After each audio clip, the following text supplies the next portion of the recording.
Okay, so we've seen how our if condition works. What about this else? So firstly, if our inputs are not a number, we want to give the user some feedback. Else, I want you to add the two numbers together and give the user the total sum on the page. So I'm going to uncomment this code that we had before, and that was our initial logic to add the two things together. I uncommented it by pressing Control/. And if I run my code, we should see that if I put in two numbers and click calculate, we get the total. And if I change one of the inputs to a string, we get invalid input. Now, as the end of the code along portion of this video, the next thing I want to introduce are the challenges based off the concepts we have covered in these sessions.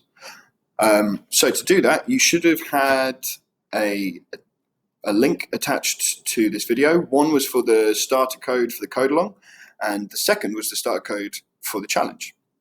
So that's what I'm looking at the moment. And it's almost exactly the same, except it has some instructions for the challenges, commented in the JavaScript, and it also has an additional input field in the HTML. Now you may need to change this for one of the challenges. So the first challenge is to add an operator function or functionality to this calculator. So rather than just totaling two numbers, I want to be able to put in two numbers and an operator, for example, a subtraction sign. And when I click calculate, I should get the second number taken from the first. And if I change that operator to an asterisk, which in JavaScript and other programming languages denotes multiplication, so 12 times 3, when I click calculate, I should get 36. So this operator functionality is your first challenge. Use the new input field and add logic for the comparator. So you may need to change this HTML. You'll certainly need to change some of this conditional logic in here. So we've already looked at ifs and elses.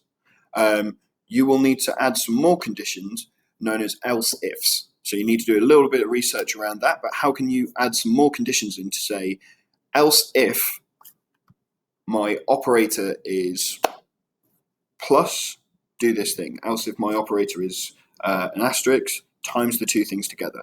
So there's going to be quite a few steps in there, but take it nice and slow, write the steps down on paper.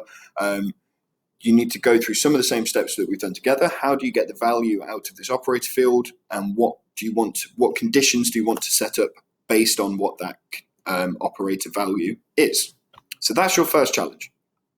The second challenge, I want another button underneath my calculate for reset. So if I click the reset button, I want it to reset all of the HTML. So this goes back to output. And I also want it to reset the values for these input fields. That's the second challenge. And the third one is aptly described as make it pretty. So this is an extension challenge. If you get the time, if you want to spend the time on it, make the UI more appealing to a user. At the moment, this sort of black and white text is fairly bland.